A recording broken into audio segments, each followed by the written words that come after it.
Helene and Gabriel are the first. We've been married for 10 years now. Congratulations. We have, thank you. We have 3 adorable children under the age of 9. Oh my goodness. So it's a lot of work.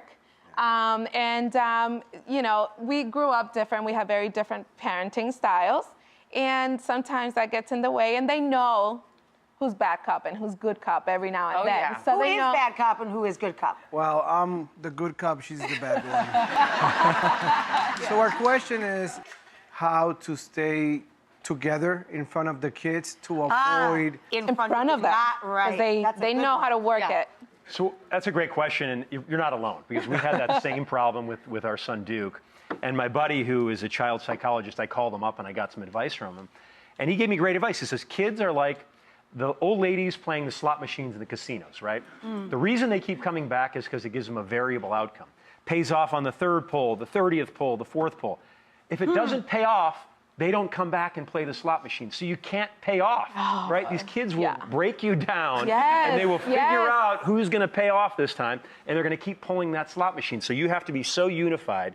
They will exploit you. It doesn't matter what age. I mean, they are so intuitive. Yeah, we would have moments in front of our son where we weren't agreeing, and he can sense that, and he's like, here they go. And so what we had to do to get on the same page in front of him is to get on the same page behind him, right? So you need to take time behind the scenes together and say, how are we going to do this? How are we going to parent in front of him? What are we going to allow? What are we not going to allow? And you have to be united in front of him, and you have to really, truly stick to it. Even if you just agree to say, we're going to discuss this, and you are going to go sit in your room quietly and think about this or something. Take a time out. And take a time out, right?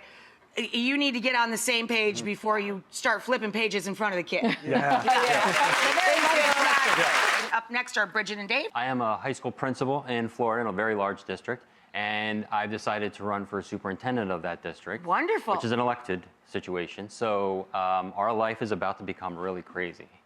So it's already crazy. We have 4 children between us. They range in age from 10 to 22. So day-to-day life is pretty busy. I want to support Dave the best way that I can, and we're actually considering taking a leave from work on my end so that I can be there for him and the kids.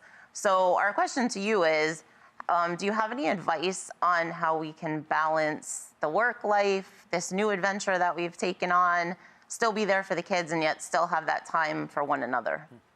Great question. And it's funny, my father was a superintendent of schools when I was a kid for 20 years. So it's a great position. You know, we need more great school administrators and teachers, so thank you for all of your hard work. Thankless job. Definitely undervalued. But I think one thing that we do when we're faced with a situation like this is we always ask ourselves, is the sacrifice worth the reward? And it's something that you have to agree on unanimously. It can't be one or the other. And the other thing we do is, you know, when we have a big road ahead of us, we have what we call my 99-cent solution, and it's a legal pad. And oftentimes when you're faced with a big journey ahead, you tend to catastrophize things in your mind. But when you take out that legal pad, you write the pros and the cons down and you read it back, it's never nearly as bad as it played out in your mind, right? So you're probably coming up with all these crazy scenarios. He's going to be here and I'm never going to see him and the kids aren't going to see him. But when you break it down and when you write it on that legal pad, it's a lot more manageable. And once you come to an agreement, no going back. You can't use it as leverage and try to guilt the other person. It's a guilt-free zone from that point on. Yeah.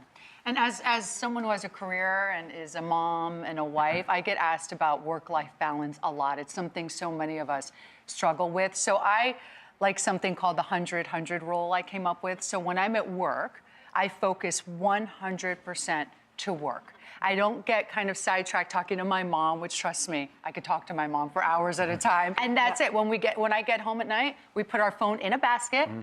And we focus 100% on family. The kids, they notice, whatever age they are, you're on that phone, yeah, I'll be right there.